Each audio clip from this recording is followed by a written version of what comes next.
and welcome to Classical Stuff You Should Know, a podcast about the ancient world, the classical world, put on by three classical educators who work at a classical Christian school in sunny Austin, Texas.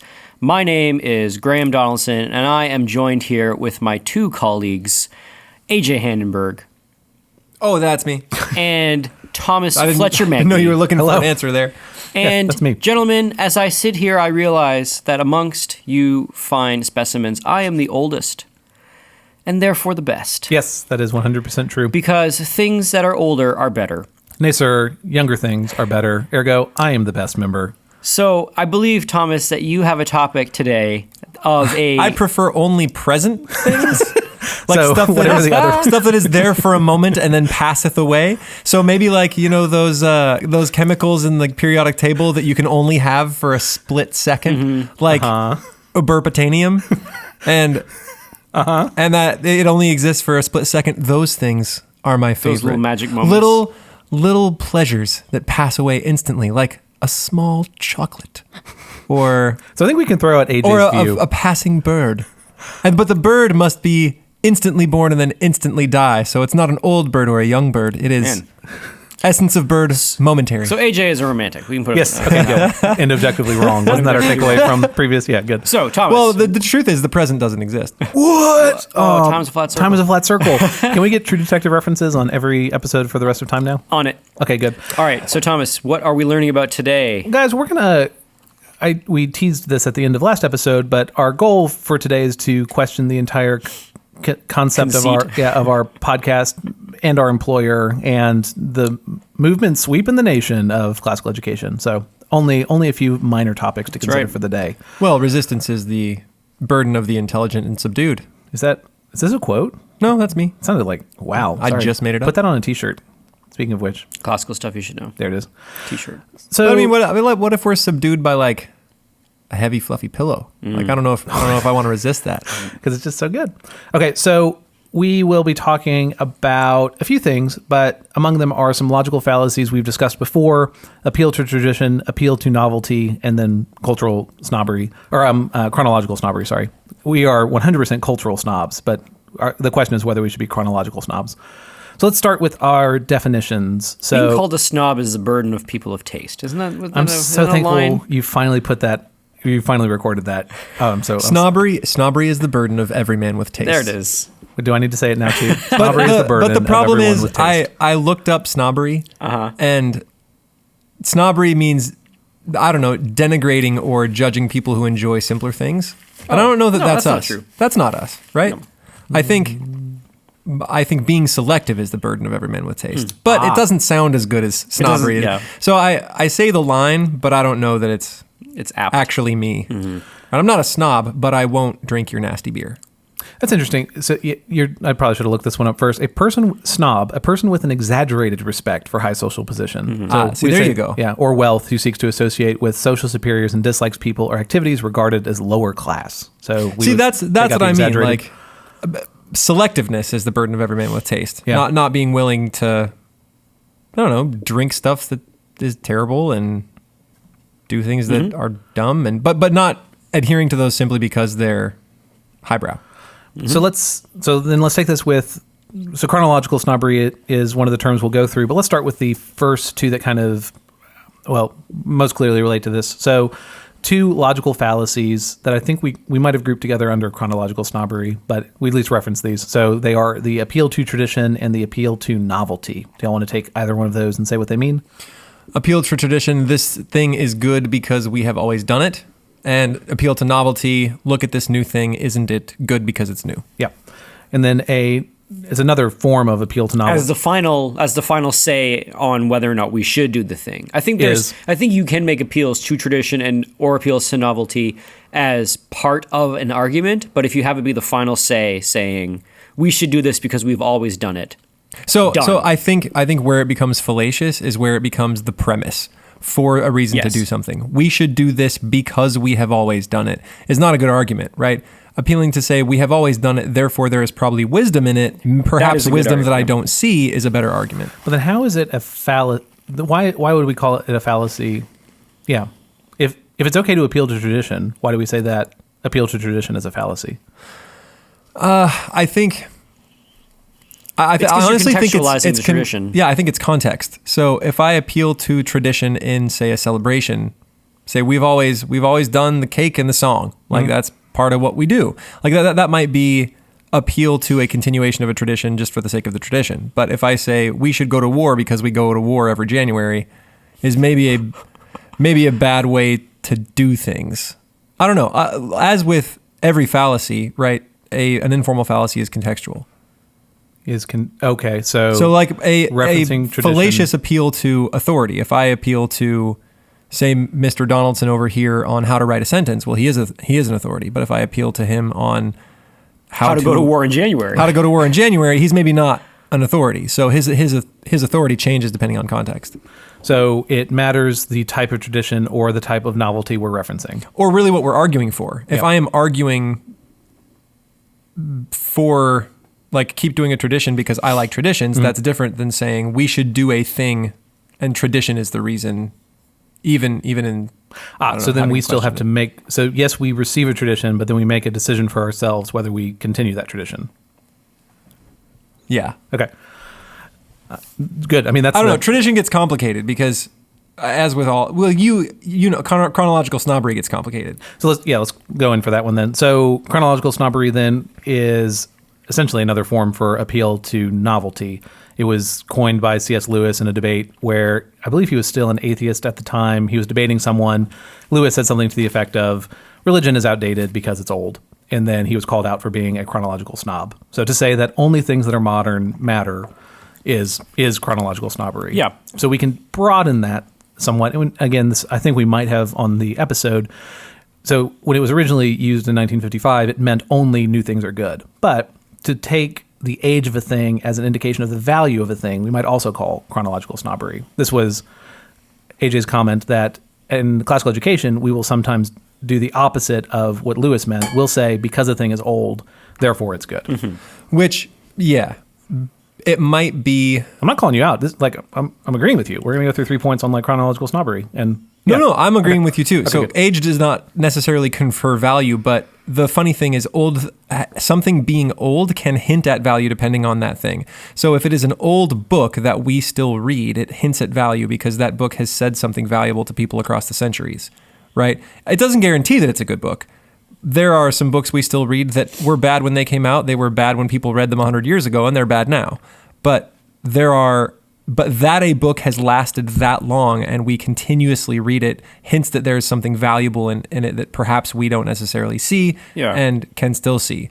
Whereas it is less likely that a new thing be valuable just because it is new. Although that can confer value, right? With computers, generally the newer the computer, the better, right? So sometimes the age of something can hint at its value, but it's not necessarily a one and done premise for its value. Just because it is old does not mean that it's good.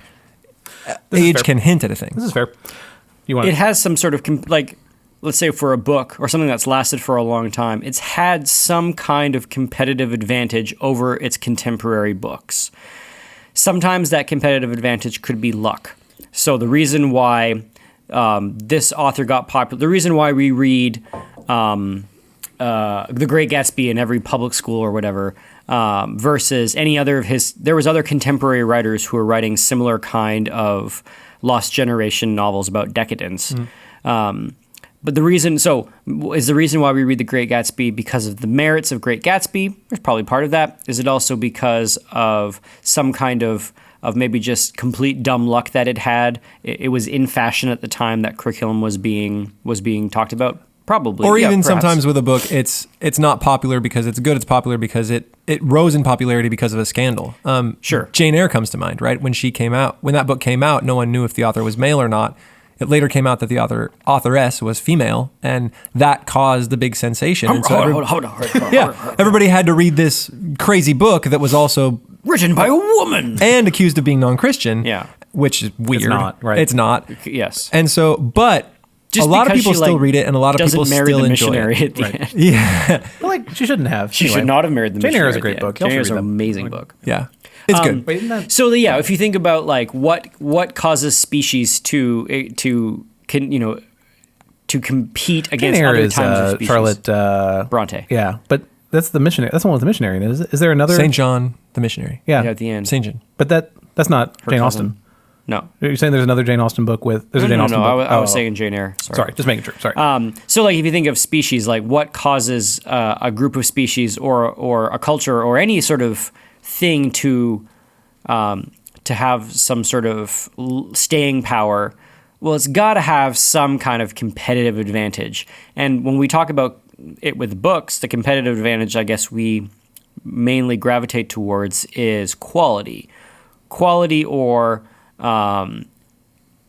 it had some sort of emotional resonance at the time. So, I mean, go back and look at the Pulitzer Prize. No, go back and look at the Nobel Prizes for literature, or go back and even look at the best, the Oscar award winning, all the movies that won awards.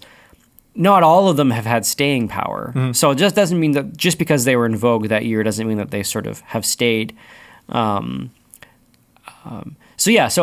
there is, because something has existed and continues to be read for 500 years, for example, if we want to think of like Dante, mm-hmm. even longer, there's something qualitative about it than a book that was in vogue in the 1918 in 100 years ago that we don't read anymore today. Yeah. Again, age can be a hint at quality, but not necessarily a mm-hmm. seal the deal on quality. So then let me take it. I'll go two different. I'm going to come at the same topic, but from two different ideas. One is when people talk about going off to college and picking a major, do we think of someone differently if they go off to study the classics versus they go off to study computer science? Yeah. Yes, I do. But I mean, I've tipped my hand because I'm, a classical. But the only thing I think that is that I can accurately ascribe the adjective nerd to both qualities. So long as they choose one of those two, I can still call them a nerd. 100%. And I'm in the clear. You would be accurate with 100% confidence. Yeah. Yes. Yeah. So I think one is like leaning more towards like practicality, and the other one is leaning more towards. Selfish is the wrong word, but they've sort of found some sort of enjoyment with something that is not in vogue, like studying the classics.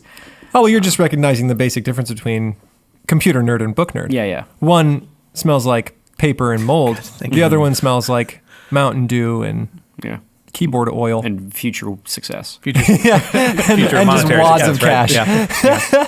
So we will have a different reaction than the population at large. So we would say there's some value in studying the classics. Maybe university setting is the wrong place for it. So none of us have degrees in classics, right? Yours relates to theology. I guess you read classics as a part of that. Yeah, I did theology. I did an English literature degree, but I only took classes in books that were over 100 years old. Good for you.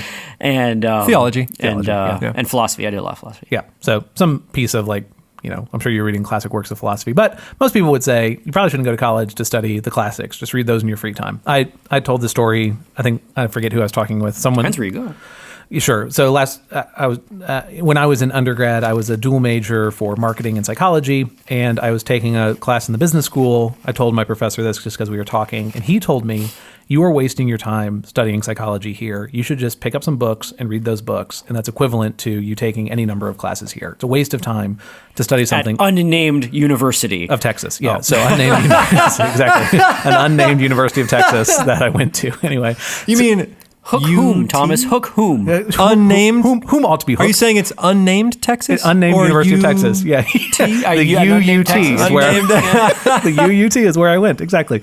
We're getting sued for libel. Whom are we hooking? I'm not. It's not libel. I mean, it's an accurate story that happened. Whom? Anyway, to hook to whom? Who ought to be hooked? So yes, that is what is happening. It's Saturday. I'm very happy. Everybody.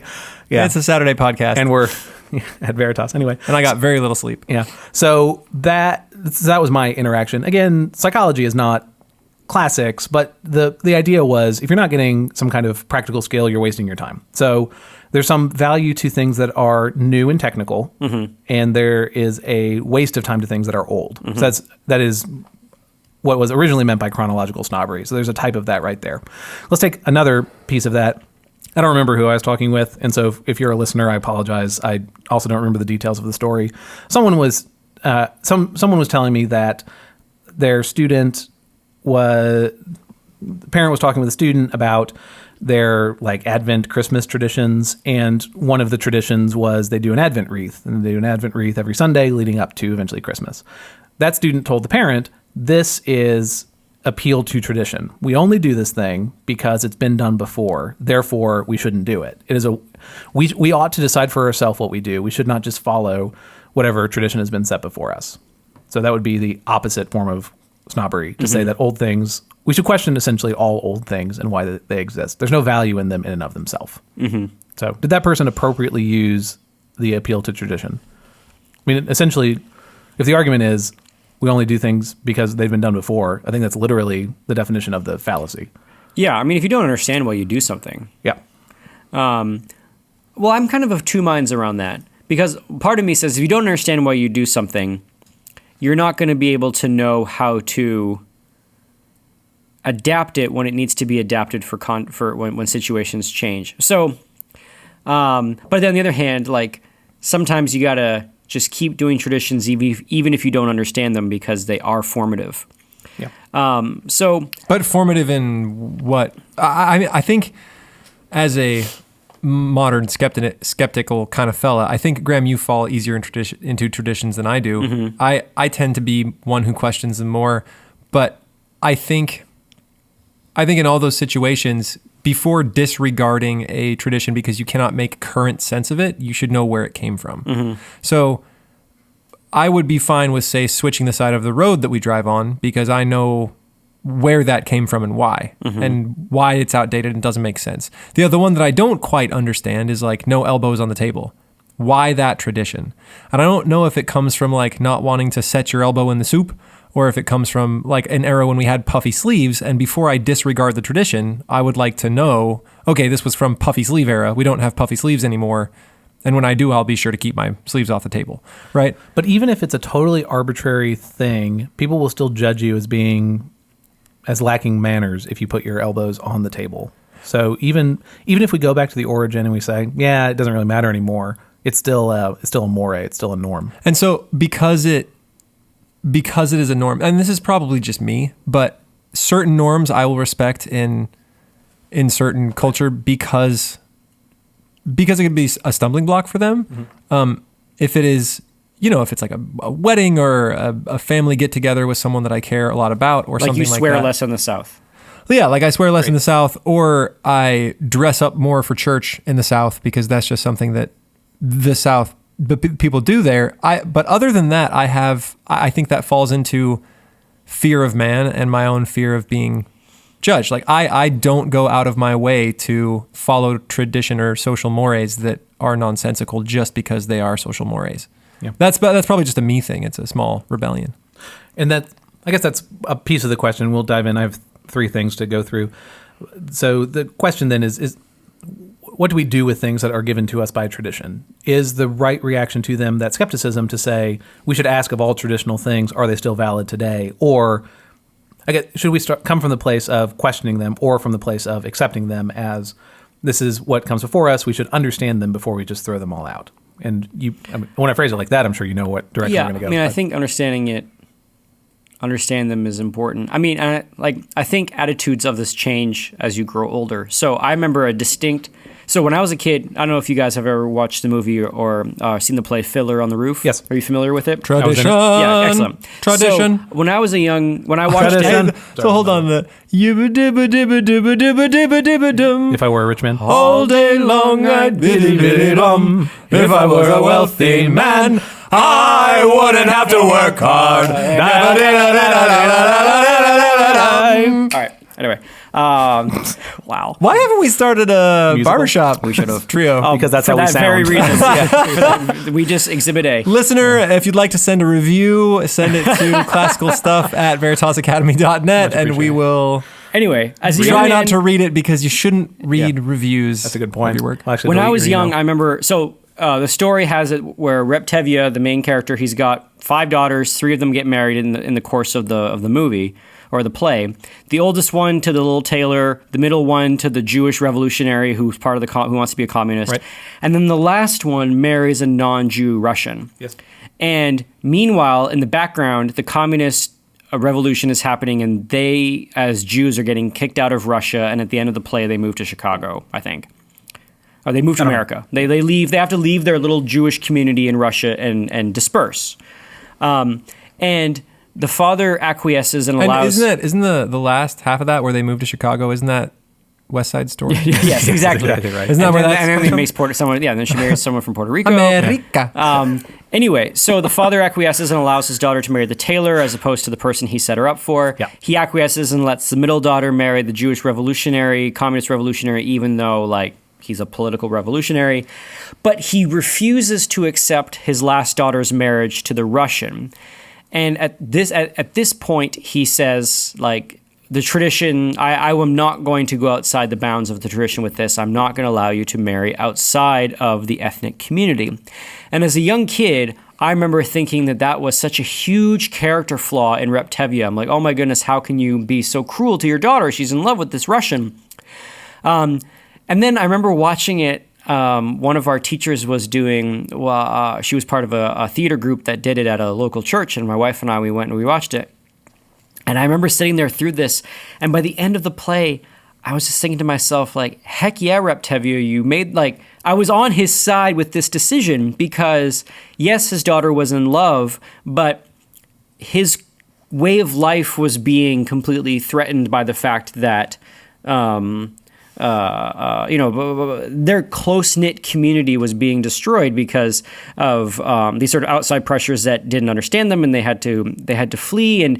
And what has kept the Jewish people going in living in hostile environments? So, like, Judaism, after the diaspora in 70 AD, have lived all over Europe and all over the world, but they have kept their identity for 2,000 years because of traditions. Now, those traditions have adapted and changed, and they had the temple. Now they don't have the temple, and they've had to adapt those traditions. But they've had traditions that have had sway, but they've also had traditions where they say, we do not go outside the bounds of this particular thing. And for this family, it was shall like not pass. marrying. Do not marry someone who is not Jewish. Don't marry the Russian.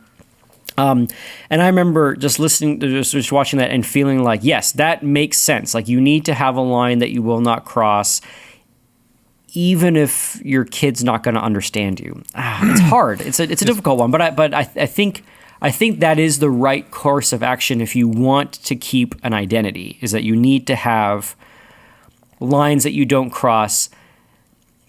Did Rep Tevye fully understand why he didn't have his daughter marry it? Could he give like this huge bird's eye view as to why you shouldn't cross that traditional line, or was it just so deeply ingrained in him that he couldn't have made any other decision, even if he couldn't fully articulate why? I think there are two sides to that coin. First, there is an adequatio thing to traditions. Thank you. Sorry. Yes. Right. Yeah. Adequatio to traditions. There's an adequateness. When I was 13, I didn't understand all of the traditions that are there and why they're there. Why a ring is maybe important in marriage. Something, what it symbolizes and why it's there. I don't understand a lot of things, and so part of coming up against traditions is perhaps I don't have the years on me, or I don't have the miles on me to understand where that's coming from. Sure. That said, it seems to me that just maintaining an identity is not a good reason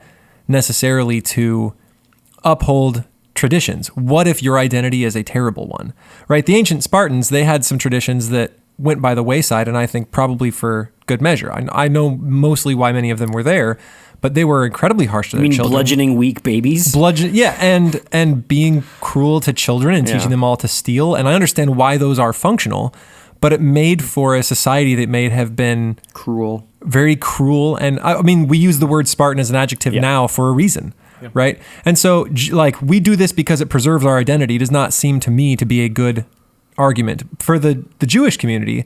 Right, part of the reason they maintain those is because those traditions were given by God, and that is we do what He says. So there is an argument there for tradition outside. It is just a tradition. This is what we do. It is it is a tradition that was given by God, and this is the identity he has given our people, and we should keep that sacred, right? Then this gets to the individualism you were talking about in the last episode, that if we then have the ability to, Graham, your phrase was bird's eye view, if I have the ability to look at kind of all options for how my life should be and then pick the one that best fits me, I create a polis of one. I create a society of one, which separates me from everyone else. I might be able It is never going to be satisfying. It will never be satisfying. I mean, literally, Lewis's definition of hell is essentially that. You have this... You're left alone. Left alone, and you are always running away from other people. It's loneliness forever. Yeah, God says, fine, your will be done, and leaves you alone. And that's what hell is. Gives it to you. So I just want to say that there is a tension there of you don't always know the reason for a tradition that's passed on to you. And then also, you don't always get to like pick what you think is the best one because you could be wrong in what you pick. That's the other side of it. Let's dive into these 3 points just to kind of we'll go through them and you'll disagree. Before we jump into it, I think we're also living in a time where we are completely bereft of traditions and people are very, very hungry for it. Yep. And are wanting those traditions and are sort of looking at their kind of modern lives and realizing that we don't really have traditions. We've got Thanksgiving and we've got Christmas, and that's kind of what we have. And I think that's why you see a lot of lionizing the past in terms of, even like putting Instagram filters on your pictures to make them look like old Kodachrome from the 70s, right? Yeah. Because there's this longing of I think nostalgia and tradition. There's this longing for some sort of idealized past where things made sense, and then nowadays they don't. Now, I don't think things made any more sense in the 70s than they do now. But they certainly didn't make more sense in the Middle Ages. Oh, but let's follow this. So disagree. When we read, but stick with it. So when we read the funeral oration on the last podcast, did everyone agree with that speech that he gave? Yeah. You think all 40,000, because it was primarily did everybody in Athens agree? That's what I'm saying. Did all 40,000 men in Athens agree to it? How can? And I don't know that I agreed with it. We have made all places highways for our daring. Yeah. Like, I don't know if I really want to stomp my way up into Canada and make it my own daring highway. Well, like, that's not my objectively place. We should, but... Bring it on. Let's go. The thing is you guys wouldn't do anything. You'd just be like, have fun in the snow, boys. And then you'd just go a little higher, and then we would freeze our way out of there. You forgot to leave without your hug. Bye, guys. Thank you. Sorry. Sorry it's so cold up here. And invade again next year. We'll try again. This is the same point I think you all are making, that it is easy to oversimplify the cohesion of the past and say, well, everyone felt this way, or like, this is the classical view on a thing, when really we only have one extant work on it, and we don't know about the people who disagreed with this person. Sure. And I don't know. Even in philosophy, Plato disagreed with a lot of people. A lot of people disagreed with Plato. Even one of his greatest pupils, Aristotle, disagreed with Plato. So, in the same way that when we read a history textbook and it tells us, like, this is what the 18th century was like, and there were millions of people that didn't feel that way. I don't know. There's a complexity to... And there were probably full communities that lived and died and disappeared without any chronicle at all. Without anyone knowing. That's exactly right. All right, so let's take this. So the question I'm going to try to get at, and I think you're on with this tension right now, is should we be more chronologically egalitarian? Should we be less considerate of the age of a thing? So again, if we're going to say that in some way appealing to either tradition or novelty can be a fallacy, or is it is possible for appealing to tradition or to novelty is a fallacy, then these are kind of three ideas I had, and you might push back on these. And in case I don't reference it at any point in this, Josh Gibbs has a very helpful article, Is Classical Education Just Organized Chronological Snobbery? That if I'm not referencing by name, I'm referencing many of the ideas in it. So just so I say that. So the first question on here, we kind of got to this, is does age give us any insight into the validity of a thing or an idea? Does age give us any insight into the validity of an idea or a work? Does it? I kind of feel like there's a threshold for age. So, like... Things written in the last 100 years don't rise to that threshold? I kind of find myself ascribing to the sort of statement that we really can't make sense of history until a couple of generations have passed. So... like it's the 100-year anniversary of the end of World War I that happened this past November. And I feel like it's only really now that we can look back 100 years ago and really make sense of how that catastrophe happened. You couldn't have done that in the 40s, and you couldn't have done that in the 70s, and we really can only kind of get our hands around it now. And it's not going to be until we're old men that we can really look back and get our hands around what happened to America in the 50s, 60s, and 70s. So I kind of ascribe to that idea just in terms of looking back in history. I know this is not really your question, but I feel like in terms of judgment and assessment of the past things, you do need to have enough time pass for you to be able to accurately assess whether it is useful moving forward. Sure. So there's some things that are just so then there is a piece of information that anything in the last pick your cutoff is too modern to judge the.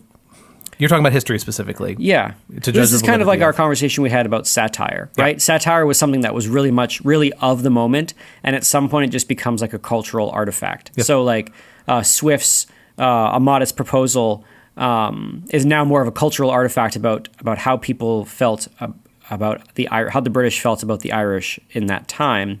But it doesn't really have much use nowadays in terms of other than it's not a classic. Like we don't read this because it gives us universal truth. It's now just sort of this artifact that tells us about attitudes, 200 years ago. During that time period. Yeah. But so like will the Daily Show be classical in 100 years? Or even be listened to or known or any of those things. So I feel like you need to have a certain amount, a long enough period of time pass for something to have fallen out of favor or fashion so that we can then actually assess it on its own merits. No, this is a great point. So will A Modest Proposal be talked about in 100 years? Only as giving a glimpse into the attitudes of that time period, I think. Or as an example of satire. Yeah. Sure. Yes. So I think it depends on. Well, can you restate your question one more time? The question is, does age give us any insight into the validity of an idea or a work? So I think those two things are very different questions. The validity of an idea or a work. The validity of an idea can be evaluated based on basic logic, right? Is an idea valid? Is a logic question. It's a philosophy question. And we can evaluate those now. The validity of a work, well, a work can't necessarily be valid. A work can be valuable, right? Or impressive. So change it to, instead of valid, say the value. Does age give us any insight into the value of an idea or a work? Ooh, that's a different thing. So the value of a work, again, A Modest Proposal was probably incredibly valuable for its time. It is less valuable as a work now because it speaks to a specific problem that passed away rather than a central problem of man. When we talked about what makes a classical work, it was that it has to address some of the big ideas. And so I would say that the further a work worms to the core of man, the more staying power it will have and the more valuable it will be over time. But that isn't to say there are some things that are incredibly valuable now. Right, there are works that might be totally spot on. Sure, culturally valuable in the moment and absolutely necessary, but will not be valuable 100 years from now, whereas certain works will be. This is great. But let's take it probabilistically. So if the two works being put up against each other, the only thing you know about them is that one of them is a work from 1,500 years ago that we still have access to, versus a work that came out last week. So my question is, has the work been popular for the last 150 years? We still have a copy of it, is all you know. I would say that it depends on the content of the work. If the content is scientific, I would say likely the newer work is of more valuable. That's interesting. If the work is, and not even necessarily valuable, it depends who it's valuable to. It's, as a scientist, the newer work, obviously, but as a historian, the older work. I'm wondering. So over the. I forget if it was this last summer or the summer before, one of the books I read was The Structure of Scientific Revolutions, which is a great book. And in the book, he talked... Is this... Kuhn? Yeah. And so a part of what he's talking about is how science develops over time. And this is what you're getting at, AJ. So a belief, I think it was held in the 17th century, I'm probably wrong on that, is that there was a particle in matter that there was a thing, and I forget the name of it, but there was like a thing that was in stuff that let it burn. So like it wasn't fire. Yeah, right, exactly. But there was like an actual molecule in there that allowed it to burn. And it wasn't like the oxygen that's in it that's being let off to have that burn, but like there's a separate thing other than an element that was in wood or paper or whatever that allowed it to burn. So that was wrong. Like that thing doesn't exist that they thought was there, but it's still a part of the history of science. Does that not matter? Do the mistakes of science not matter to us understanding science today? So again, I think the value depends on who's looking, right? Is it historical? If it's a scientist that is trying to learn about current states of matter, that work is almost utterly useless. This is interesting because there's no utilitarian. You can't get the answer you're looking for, right? Right. But for a historian, the answer he's looking for is what did they believe? And that is the only way he can get his answer is looking there. Yes. So this is so interesting because this ties it then back to the individual does the individual get a value from that work? I'm wondering if there's like a value inherent to the work itself. And maybe our answer can be, we can't answer that because it depends on the person. That would just surprise me that you would, I don't know. So, it seems like we are getting too confused. The question isn't about the individual and value. The question is, what do you mean by definition of value? Value to whom and value to what and value for what, right? If you were talking about what is the value of an idea, if we are measuring value by its application to a number of individuals, right, it will affect the most individuals, then that is one evaluation of value. There might be a cross-section of 200,000 people that it doesn't make any difference to. Yep. But if the question is, can this inform someone who then informs someone else who then makes some big decision? Yeah. Right. That sure. So it depends on what exactly you are asking. Yeah. So let me take it another direction. So the question is, does age have anything to do with the work? So could we just erase the published date on all works and then judge them on their own merits? Is that an okay way to approach literature? Maybe that's one way, or works or ideas or things. But then you run the risk of obliterating the context of things. If I read something that claims there is an extra element in matter that makes things burn, if it's written by a modern scientist, that man is a quack. If it's written by an ancient scientist who is trying to make sense of the world, he may be the originator of many great ideas, and it will help to inform the process by which, help to inform how we understand things now and maybe future discovery, right? The value of something also isn't just derived of one conclusion that you can get from it. So let's take the example of the guy who has the wrong conclusion about what makes matter burn. Yeah. If he comes to that conclusion, and the reason why he came to that, what we know is a wrong conclusion, is because he just doesn't have the right kinds of modern instruments to detect things. But his methodology, he came to the conclusion, and it is a logical conclusion to reach based on this methodology that he did, the tools of the time, the scientific method that he's applying. And we can look at that rigor and see his sort of sequence of thought. And then he gets to a technological gap and then makes some sort of inference. Oh, then therefore there must be some kind of thing I can't see that's causing this to burn. There's something really valuable in going and watching somebody really ascribe to a method and then make conclusions.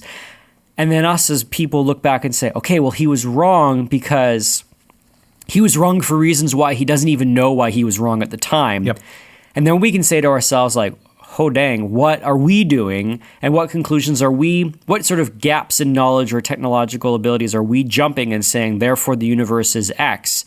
And then we don't even know what we don't even know, just like how he didn't even know what he didn't even know. And so in that sense, there's a value, but it's almost like a secondary or a tertiary value apart from so the conclusion he gave, you're rejecting, but you're getting this other value by reading it because of contextualizing it to his time and your time, and then thinking about future time. I think that even more than that, the gap that he makes, the mistake that he makes in his conclusion, if it has informed a series of conclusions from other scientists all the way down to a current belief, and we can say, wow, this current belief is working on an assumption that comes from a far previous assumption that we know now to be wrong, it can inform some new discovery in the way that if we look at a current philosophy and if we have no idea where that came from, that's a problem. But if I can look back three worldviews back and say, okay, it's coming from this philosopher who was clearly wrongheaded about this one specific thing, and I can see that thread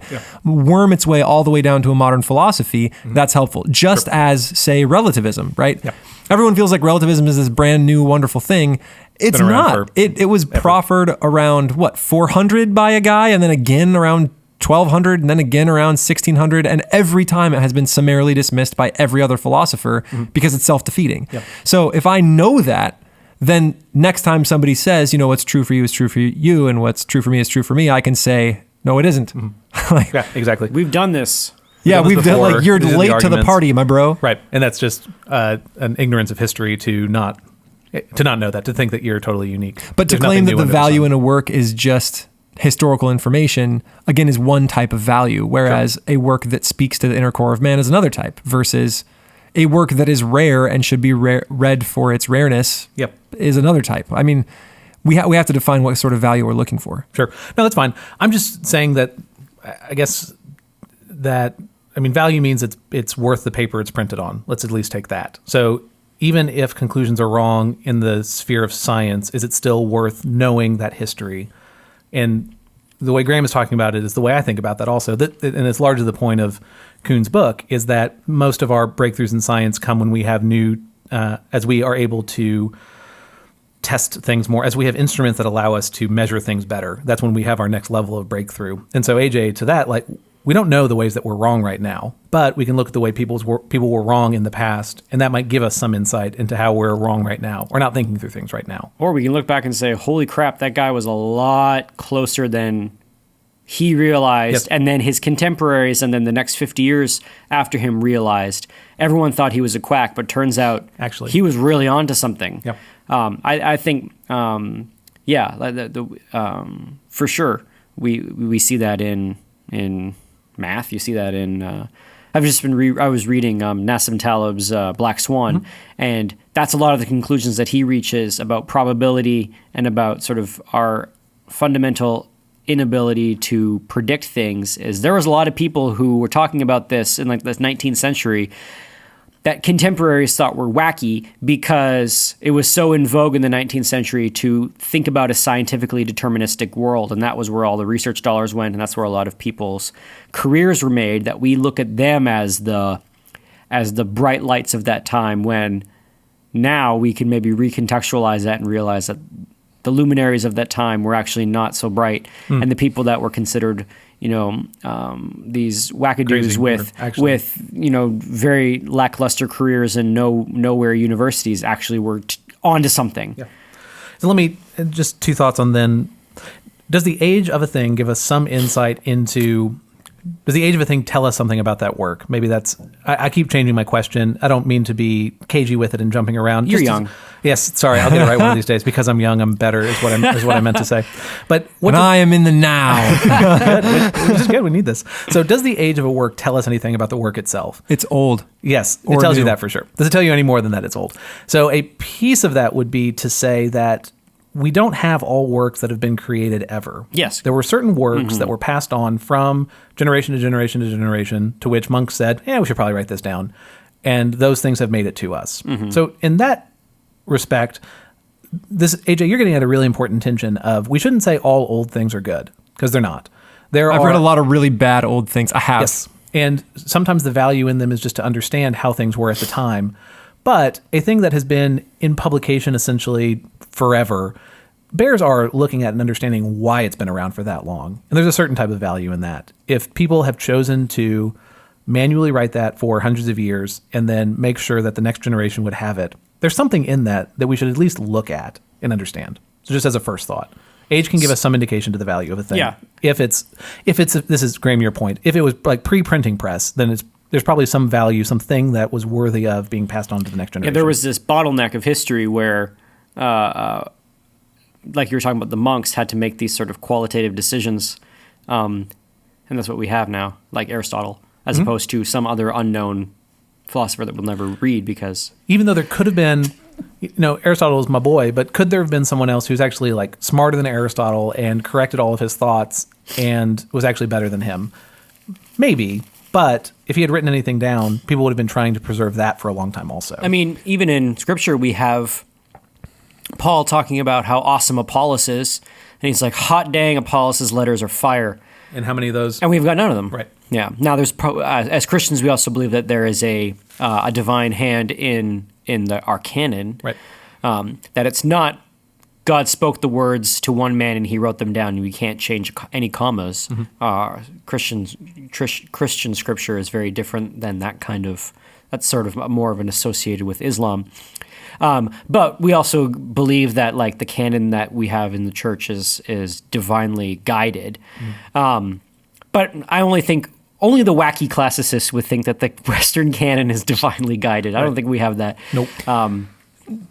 So I think there's a few things to say. I think the age of a work is not necessarily exactly what you were addressing, but the intention of people to preserve that work and its popularity, which can tell me something about the work, right? If thousands of generations of men have preserved a work, that is different than saying it is simply old. If I find one copy of a thing that's been buried in some dude's basement in Afghanistan for 300 years, that does not necessarily tell me that work is fantastic. I will also point to several accidents of history where Gilgamesh was incredibly valuable for thousands of years, and we found copies all the way out in Egypt, and it was spread everywhere, and then people were destroyed. The library at Alexandria, or Assurbanipal's library, was lost, and so was that work until we refound it. As with the iconoclasts, right? They came and tried to destroy a whole bunch of art, and that would have meant that one generation of men can destroy something thousands of other generations, not thousands, but other generations have tried to preserve since the beginning. Right. So sometimes the preservation of a work can be an accident or simply a function of the printing press rather than... Oh, interesting. I think it's called a confounding variable when you have multiple things happening at the same time. So I do agree with you that it's that intention of keeping it, but depending on age, those two are tied together, that both the intention and the age are tied together. So sometimes the age of something can imply that men have been preserving it, which is definitely a thing. Yeah. But I think how well it is preserved can also tell us that thing. Like we have more copies of the Bible than anything. We have a few copies of, I think, Plato. We have only one copy of Beowulf, which means that it may not have been as preserved as the others. The other thing I'll say, the other value of old works, this comes from C.S. Lewis. I don't know if we've ever read this on here before, but the other great value to old books is this. So I looked it up. Sorry, guys, I'm going to heist here, hijack. Every age has its own outlook. And didn't I promise just last podcast I wasn't going to read the whole thing? Oh, this isn't the whole thing. It's only a part. Right, okay. Yeah. Every age has its own outlook. It is especially good at seeing certain truths and specially liable to make certain mistakes. We all, therefore, need the books that will correct the characteristic mistakes of our own period. And that means old books. All contemporary writers share to some extent the contemporary outlook, even those, like myself, who seem most opposed to it. Nothing strikes me more when I read the controversies of ages past than the fact that both sides were usually assuming without question a good deal which we should now absolutely deny. They thought that they were as completely opposed as two sides could be. But in fact, they were all the time secretly united with each other and against earlier and later ages by a great mass of common assumptions. We may be sure that the characteristic blindness of the 20th century, the blindness about which posterity will ask, but how could they have thought that, lies where we have never suspected it, and concerns something about which there is untroubled agreement between Hitler and President Roosevelt, or between Mr. H.G. Wells and Karl Barth. None of us can fully escape this blindness, but we shall certainly increase it and weaken our guard against it if we read only modern books. Where they are true, they will give us truths which we half knew already. Where they are false, they will aggravate the error with which we are already dangerously ill. The only palliative is to keep the clean sea breeze of the centuries blowing through our minds, and this can be done only by reading old books. Not, of course, that there is any magic about the past. People were no cleverer than they are now. They made as many mistakes as we, but not the same mistakes. I want to get to this last sentence here. They will not flatter us in the errors we are already committing, and their own errors, now open and palpable, will not endanger us. Two heads are better than one, not because either is infallible, but because they are unlikely to go wrong in the same direction. And here's the kicker. To be sure, the books of the future would be just as good a corrective as the books of the past, but unfortunately we cannot get at them.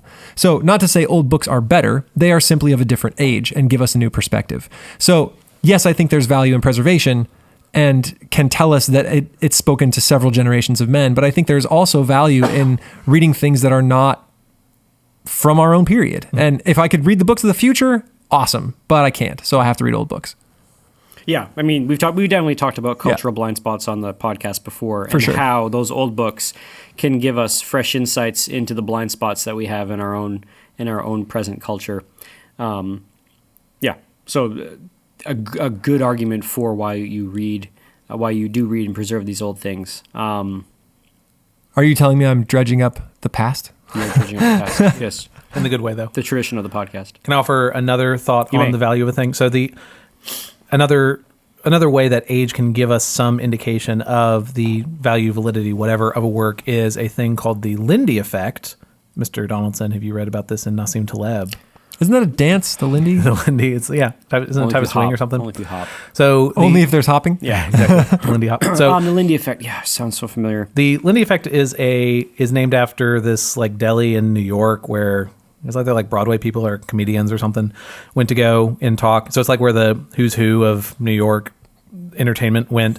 Anyway, Lindy effect is this idea that the longer a thing has been in existence, the longer a thing has been watched, read, viewed, whatever, the longer it is likely to be in the future. So things, it's a form of a power law wherein things that are popular, things that are read will continue to be read. Yeah. And a way of understanding how long that's going to extend into the future is how long it has extended from its origin to today. So a way of understanding what age tells us is if the Odyssey has been read for however long it's been around. How long has the Odyssey been around? It was least written 20 down, years. I think, At least 20 around years, the year yeah. 800 BC. So almost 3,000 years. So if it's been read for 3,000 years, there's a likelihood of it being read for another 3,000 years. So the distance from the longer a thing exists, the longer it is likely to extend into the future. Mm-hmm. To which AJ, I hope you're thinking that's the dumbest thing I've ever heard, because a thing that existed yesterday will extend one day, and then every day it is likely to extend further and further. No, I don't think that's dumb at Really? all. That Oh, makes cool. sense. There are a lot of books I think we read simply because they are classics, not because they should be classics. Oh, interesting. But regardless of their quality, they'll still be read because we call them classics. Yeah. Yeah. Haven't you ever read a book that someone has called a classic and you read it and you're like, that's really not that good? And Yeah, but part of me says, like, I'm not ready for it. Or I've Catcher in the Rye. Flippin' hate that book. My wife loves that book. Sorry, Sarah. In the same way that Great Expectations was a book I hated when I first read it, it was just hugely influential to me when I read it 2 years ago because it just captured a thing I was going through. Holden Caulfield's such a little twit. That is an accurate description. I still think, personally, I think Jane Eyre isn't that all it's cracked my up to be. goodness. Jane Eyre's great. You are What are you objectively talking wrong, about? Hannibal. Yeah.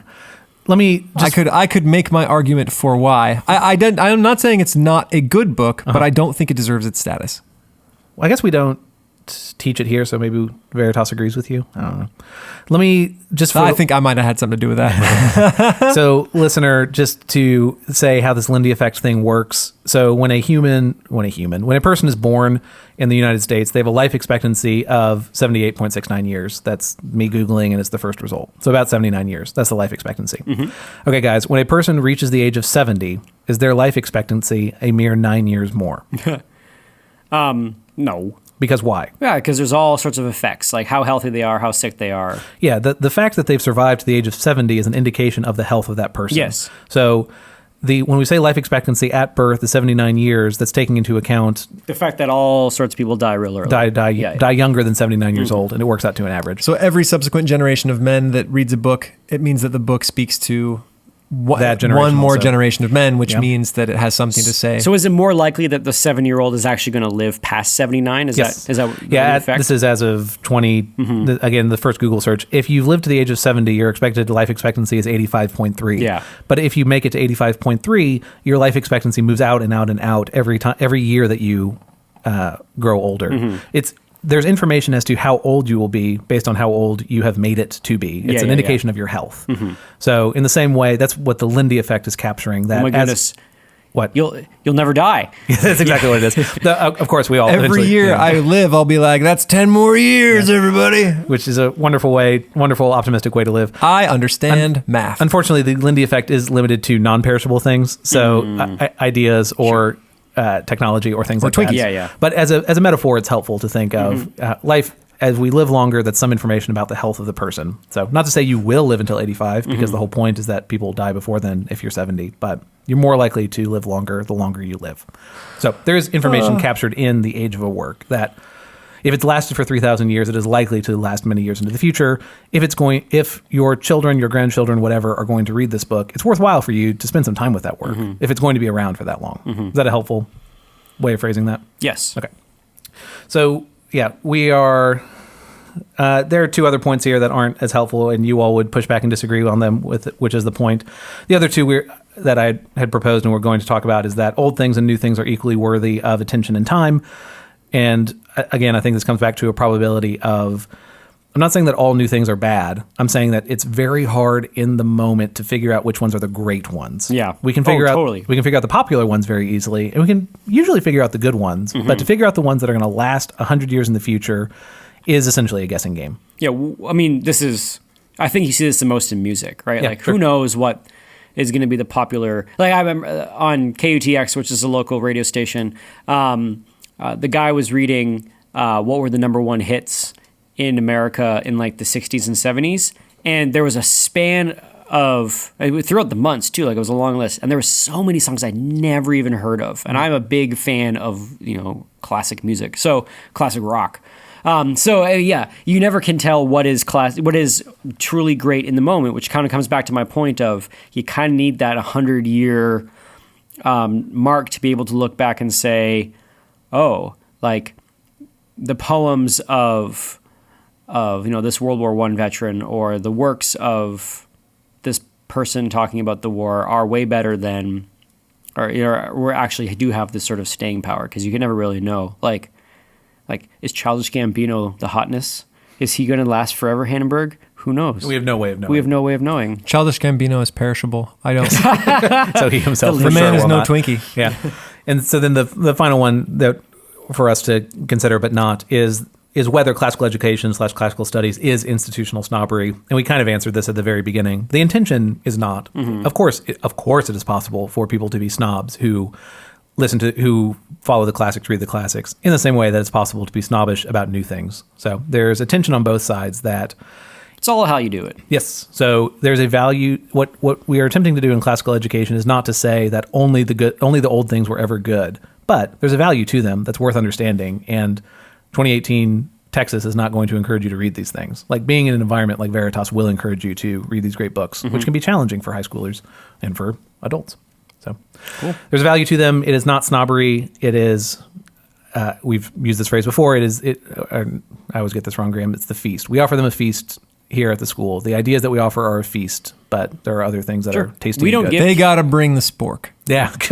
As we always say on classical stuff. That's not true either. The teachers should give them the skills to Eat the food. digest the literature. Yeah. We don't educate the students. We offer them an education. Always good.